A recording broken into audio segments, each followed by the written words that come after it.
रुपए का जो वैल्यूएशन है, सभी रिजर्व बैंकों को, किसी भी कंट्री की हो, उस रिजर्व बैंक को जितना सोना है उसके अगेंस्ट में करेंसी छापनी होती है, जितना गोल्ड है, क्योंकि इंटरनेशनल करेंसी गोल्ड है, आईएमएफ की करेंसी गोल्ड है। पहले कभी आईएमएफ की करेंसी भी डॉलर हुआ करती थी, लेकिन जब एक बार 1973 या 77 में रिसेशन आया तो फिर डॉलर एकदम गिर गया था, तो अब इंटरनेशनल करेंसी गोल्ड है। कोई भी संसार की कोई भी कंट्री अगर अपने यहां करेंसी छापेगा तो उसको गोल्ड के एवज में करेंसी छापनी होगी।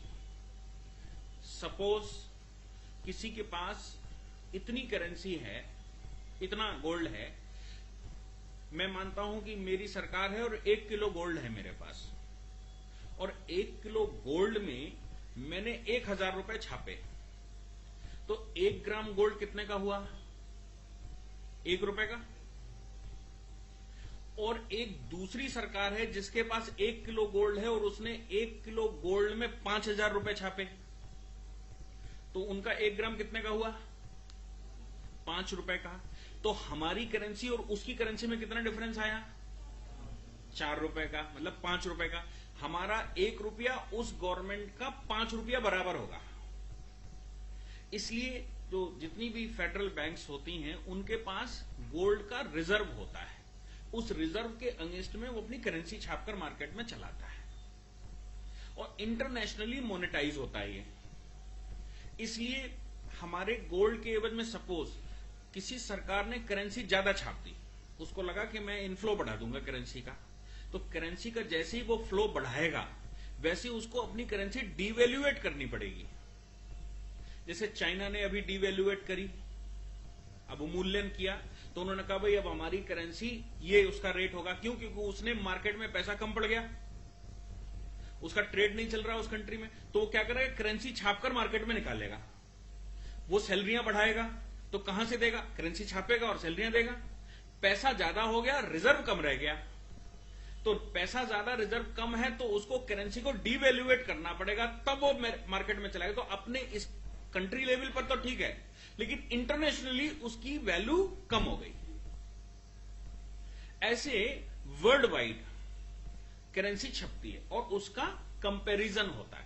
इसलिए आज $1 की कीमत 66 रुपए अगर है, 64 रुपए, 65 रुपए, 66 रुपए, इसका मतलब है जितना गोल्ड उनके पास है उतने गोल्ड में हमने 66 गुना ज्यादा करेंसी छाप ली है अपने कंट्री को चलाने के लिए। क्योंकि इंटरनल व्यवस्था तो हमारी, हम अपनी चला लेंगे, लेकिन इंटरनेशनली उसको चलाने के लिए तो हमको अवमूल्यन करना पड़ेगा, क्योंकि वो कहेंगे भाई करेंसी आपने ज्यादा छाप रखी, गोल्ड आपके पास कम है, आपकी करेंसी हम क्यों ले ले? तो वो हमारी करेंसी नहीं लेंगे, वो हमारी करेंसी लेंगे नहीं, और उनके मतलब की भी नहीं है हमारी करेंसी, वो क्यों? वो उनके यहां चलती नहीं है। तो क्या है? International monetary fund, IMF, international monetary fund में वो हमारी करेंसी ले जाकर एक्सचेंज करेंगे और अपना डॉलर वहां से लेंगे। तो वहां जैसी हमारी करेंसी देगा वो कहेगा इनकी वैल्यू इतनी है, तो इतने डॉलर आपको मिल सकते हैं। अब हमारी करेंसी ज्यादा करेंसी में उसको कम डॉलर मिलेंगे, तो वो क्यों हमारी करेंसी लेगा? इसलिए आपको डिवैल्यूएशन तो करना ही पड़ेगा, करेंसी की वैल्यू आपको बतानी पड़ेगी। अब जो सरकार ने जो स्टेप लिया कल परसों, उस स्टेप में जितनी करेंसी हिंदुस्तान में चल रही थी, 88 पॉइंट समथिंग बड़े नोट, 1000 और 500 के नोट थे। 88% अगर ये बड़े नोट थे तो इसके अलावा फेक करेंसी और होगी। मैं मान लू 10% फेक करेंसी चलती हुई, 5%, 1%, 2%, ये फेक करेंसी सहित सरकार ने कहा ये लीगल टेंडर नहीं रहा, तो आप उसको एक्सचेंज कर लीजिए। आप बैंक में जाइए और नया करेंसी ले आइए। सरकार ने कहा 50 दिन का समय है, 50 दिन के अंदर आप अपनी करेंसी चेंज कर ले जाइए हमसे। 1000 और 500 के नोटों की जगह 2-2000 के नोट ले जाओ, 100 के नोट ले जाओ हमसे, या 500 का नया नोट ले जाओ। अब देखो, इसमें अगर हम ये मान लें कि 30% या 40% ब्लैक मनी है, तो ब्लैक मनी तो ओपन होनी नहीं, वो बैंक में जानी नहीं। जो करेंसी है, ऐसा माना गया कि 18 लाख करोड़ रुपया की लगभग करेंसी है। 18 लाख करोड़ रुपए में अगर हम ये मान लें कि 5 लाख करोड़ रुपया जमा ही नहीं हुआ, लोगों ने फेंक दिया, जला दिया या कुछ और कर दिया, 10-12 लाख करोड़ रुपया जमा हुआ। अब 10-12 लाख करोड़ एक्सचेंज हो गया, किसके एवज में? उसी सोने के एवज में। तो अब उस सोने में 18 लाख करोड़ रुपया छप रहा था, उसी सोने में 12 लाख करोड़ रुपया छपा। तो 30% आपके जो वैल्यू है रुपए की वो बढ़ गई, मजबूत हो जाएगा तुरंत। इसलिए 68 रुपए का जो डॉलर था वो एकदम एक ही दिन में 64 रुपए का हो गया, $4 गिरे। और अभी तो ये मुहिम चलने वाली है 31 मार्च 2017 तक। 2017 तक पता लग जाएगा कि 30%, 25%, 40% कितना पैसा ऐसा है जो ब्लैक मनी था, डिस्क्लोज नहीं था। वो अनडिस्क्लोज्ड पैसा तो दोबारा कभी आने ही नहीं, वो लीगल टेंडर हो ही नहीं सकता, वो तो होगी रद्दी 10 रुपए किलो की, उसका कुछ नहीं होना। तो अब क्या है कि सरकार का एक साथ 2 अच्छे काम होने वाले हैं, बल्कि 3 लाभ होते हैं इससे। एक लाभ तो सरकार का यह होता है कि ब्लैक मनी डाउन होगी, आम आदमी अप हो जाएगा, जिसके पास नंबर 1 का पैसा है वो 2 गुने रुपए का हो गया। अब $1 के मुकाबले उसका रुपया मजबूत हो गया, या उसका रुपया जो प्रॉपर्टी 1 लाख रुपए की मिल रही थी अब वो 50,000 में मिलने लगेगी, क्योंकि ब्लैक मनी 60%, 40% चली गई। ठीक है ना? तो एक तो आम आदमी अपग्रेड हो जाएगा, और नंबर 2 का पैसा लगता है प्रॉपर्टी में और सोने में। सोना मोनेटाइज होकर कभी न कभी पकड़ ही जाता है। प्रॉपर्टी के रेट्स का हमें पता नहीं लगता, क्योंकि प्रॉपर्टी 25 लाख की ऑन पेपर्स होती है और 1.25 करोड़ की बिकती है, जैसा ट्रेंड मिलता है लोग बताते हैं। तो अब जो 1 करोड़ रुपया है वो कैसा था? वो तो ब्लैक मनी था, वो 1 करोड़ तो होगा ही नहीं। अब तो 25 लाख की प्रॉपर्टी बहुत ज्यादा अगर ऊपर नंबर 1 में बिकेगी तो 30-35 लाख की बिकेगी। जो 1 करोड़ 25 लाख की प्रॉपर्टी थी वो 35 लाख की मिलेगी। आम आदमी को यह लाभ हो जाएगा कि वो अपना घर बना सकता है। और सोना सरकार छापे छुपे डाल डूल के कभी न कभी पकड़ ही लेती है। और सोने की अपनी कंप्लायंसेस हैं कि आपको इनकम टैक्स में शो करना पड़ता है, अगर पैतृक भी है तो आपको बताना पड़ेगा। तो वो तो आज नहीं तो कल, बहुत लंबे समय उसकी सर्वाइवल नहीं है। अब जो नेक्स्ट स्टेप सरकार का होना चाहिए वो ये होना चाहिए कि वो सोने पर छापे मारने शुरू करेंगे, किसके पास कितना सोना है। और आपने डिक्लेयर क्यों नहीं किया? और अगर आपको सोना बेचना पड़ेगा भविष्य में, क्योंकि आज खरीद तो लोगे, लोग खरीद रहे होंगे, बेचना पड़ेगा तो बेचने के बाद करेंसी आएगी, वो करेंसी बैंक में जाएगी, तो आपको बताना पड़ेगा कहां से लाए, और आपको वो सेल रिसीट दिखानी पड़ेगी, मैंने अपना सोना बेचा। सोना बेचा तो कहां से लाए थे ये डिक्लेयर करना पड़ेगा। अगर आप कहीं से लाए थे तो आपने पहले इनकम टैक्स के सामने डिस्क्लोज क्यों नहीं कर रखा था? वेल्थ टैक्स के सामने डिस्क्लोज क्यों नहीं कर रखा था? हमने कहा पैतृक है तो भी डिस्क्लोज तो करना ही पड़ेगा, आपने क्यों नहीं डिस्क्लोज कर रखा था? तो अगर करप्शन के चार्ज को चांस बचेंगे तो 10 या 12%, जो कहीं गरीब आदमी या कुछ लोग अपना छुपा छुपू के कर पाएंगे। ये एक लाभ है, एक लाभ। दूसरा लाभ यह है कि जो इंटरनेशनली भारत की छवि है कि करप्शन भारत में इतना है कि एफडीआई भारत में नहीं आ पाता, फॉरेन डायरेक्ट इन्वेस्टमेंट लोग नहीं लगाते, कहते नहीं भारत में इतना करप्शन है, नंबर 1 का पैसा कहां से दिखाएंगे, और हम तो वहां अमेरिका से पैसा लेकर चलेंगे भारत में इन्वेस्ट करने के लिए। हम मालूम पड़ा $1 करोड़ लेकर चले, यहां $1 करोड़ के अलावा $2 करोड़ करप्शन के लिए चाहिए, क्योंकि वो सैंक्शन लेगा डिपार्टमेंट से, कहीं और करप्शन, कुछ लाइजनर लगाएगा, दुनिया भर की कहानी।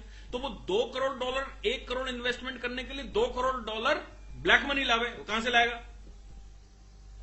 इसलिए वो इन्वेस्ट करने से डरता है। तो वो क्या करता है, फिर भारत में कोलैबोरेशन करता है किसी कंपनी से, उस कंपनी के काले धन का कहीं घुमा फिरा के, उधर नंबर 1 इधर नंबर 2, कुछ घुमा फिरा के करता है, तो उसको लगता है डर। इसलिए अब एफडीआई का इनफ्लो बढ़ेगा, भारत में इन्वेस्टमेंट आएगा, क्योंकि अब करप्शन का पैसा नहीं है। तीसरा लाभ ये होता है कि भारत की जो करेंसी है वो मजबूत होती है। तो करेंसी मजबूत हो जाएगी, क्योंकि अब सोने की अपेक्षा जो नया नोट छपेगा वो सरकार की काउंटिंग में कि हमने अब 12 लाख करोड़ रुपए छापा और ये मार्केट में छोड़ दिया, और पहले था 18 लाख करोड़ रुपया। तो 6 लाख करोड़ रुपया जो ब्लैक मनी था, वो ब्लैक मनी अब पता नहीं है कहां है, वो तो मनी नहीं है, वो तो खत्म हो गया ना, तो कागज बचा। तो ये जो एक्सचेंज करती है सरकार, उसका ये लाभ होता है और आम आदमी को इसमें सबसे ज्यादा लाभ होता है। ऐसा सरकार एक बार 1978 में कर चुकी है। 1978 में मोरारजी भाई देसाई की सरकार थी, अटल बिहारी वाजपेयी उसमें विदेश मंत्री हुआ करते थे। उन्होंने 100 का नोट उस समय खत्म किया था और 100 का नोट उस समय 100 का और 500 का नोट बहुत बड़ा नोट होता था। 100 का नोट बहुत बड़ा नोट माना जाता था 78 में। आप 78 में सोच सकते हैं कि उस समय सोने की जो कीमत है वो 300 रुपए, 350 रुपए तोला था। तो 300-400 रुपए तोले का जो सोना था वो आज 30,000 रुपए तोला है। तो 100 रुपए कितना होता होगा उस समय? आज 500 का नोट बहुत बड़ा नहीं है, उस समय 100 का नोट बहुत बड़ा होता था। उन्होंने 100 के नोट खत्म किए थे और उसका प्रभाव मार्केट में बहुत बड़ा था। लेकिन एक बहुत बड़ी समस्या इसमें यह आती है कि जो जिनके नेटवर्क में करप्शन है, ऐसा एक 20-25% लोग होंगे जिनके नेटवर्क में करप्शन होगा, उनके करोड़ों रुपए खराब हो जाएंगे। वो सरकार के साथ निकालते हैं खुन्नस और फिर वो सरकार के अगेंस्ट में काम करना शुरू करते हैं और सरकारें गिरा देते हैं। ये कोई जो डिसीजन सरकार का है, ये आसान डिसीजन नहीं है, ये तो अपने गले पर तलवार रखकर लिया गया डिसीजन है। क्योंकि 1978 हमारे सामने एक इलस्ट्रेशन है कि 1975 की इतनी इमरजेंसी की जाती होने के बावजूद 75 से 77 इमरजेंसी में इतनी जाती हुई कि हम आज भी उसकी जन्म तिथि और मरण तिथि मनाते हैं और उसको भूलकर लोगों ने मोरारजी देसाई की सरकार गिरा दी थी और 80 में 371 सीटें लेकर इंदिरा गांधी पुनः आ गई थी, जिसने 75 से 77 तक हाथ पैर तोड़ने में किसी की कसर नहीं छोड़ी। करेंसी इश्यू ने कि जो कालाधन खत्म करने की कोशिश मोरारजी सरकार की थी, उस कालाधन को समाप्त करने में लोगों ने कहा नहीं, कम से कम वो कालाधन मेरा था, मेरा धन तो था, मार बड़ी था, हम छह लेंगे, लेकिन कालाधन तो ठीक रहेगा, हमारा पैसा तो ठीक रहेगा। तो 78 में इंदिरा गांधी की सरकार पुनः आ गई थी इसी डिसीजन की वजह से। तो कोई भी सरकार अगर इस प्रकार का डिसीजन लेती है तो ये मान के चलो कि वो अपने गले पर चाकू रखकर डिसीजन लेती है, वो बिल्कुल मौत की कगार पर खड़े होकर डिसीजन लेती है। ये सामान्य लोगों के बस का काम नहीं है। जो सत्ता के लोलुप लोग हैं, जिनको सत्ता अच्छी लगती है, जिनको सत्ता में बने रहना अच्छा लगता है, जिनको सत्ता से लाभ लेना अच्छा लगता है, उनके बस का ये डिसीजन नहीं है कि वो डिसीजन ले पाएंगे। क्योंकि इलस्ट्रेशन संसार भर के बहुत बुरे हैं। जब ये गिरा तो अभी हमको भी सबको अभी लग रहा है कि नहीं बहुत अच्छा हुआ और उस समय अप्रिशिएट किया था 78 में भी लोगों ने, लेकिन इसकी कॉन्सिक्वेंसेस दिखाई पड़ेंगी साल भर बाद। और साल भर बाद के बाद वो कहेगा नहीं, अरे करप्शन का पैसा होता तो 1000 इसको दे देते, 500 उसको दे देते, तो ऐसा कर लेते, तो वैसा कर लेते, वो होता तो ऐसा हो जाता। अब तो पैसे ही नहीं है, कहां से लाएं? बस इतना है कि सरकार अगर ट्रांसपेरेंसी में और सक्सेस हो पाई तो ये खेल हमेशा के लिए खत्म हो जाएगा। और अगर सरकार लूज रह गई तो ये करप्शन इशू, ये जो ब्लैक मनी इशू है, ये सरकार को ले डूबता है। मोरारजी देसाई सरकार के समय पर ऐसा नहीं हो पाया। इसके अलावा एक और बयान आया, उस बयान में लोगों ने कहा कि ये तुगलकी फरमान है। कांग्रेस ने कहा, आम आदमी पार्टी ने कहा, ममता बनर्जी ने कहा, कई लोगों ने कहा ये तुगलकी फरमान है। ये कहा क्यों? ये सगुफा कहां से आया? मोहम्मद बिन तुगलक ने इस तरह का रिफॉर्म लाया था वो 13वीं सेंचुरी में, और उसने डिवेल्युएशन किया था। और हमने मोहम्मद बिन तुगलक के बारे में यह भी सुना होगा कि लोग ये कहते हैं कि मोहम्मद बिन तुगलक एक जो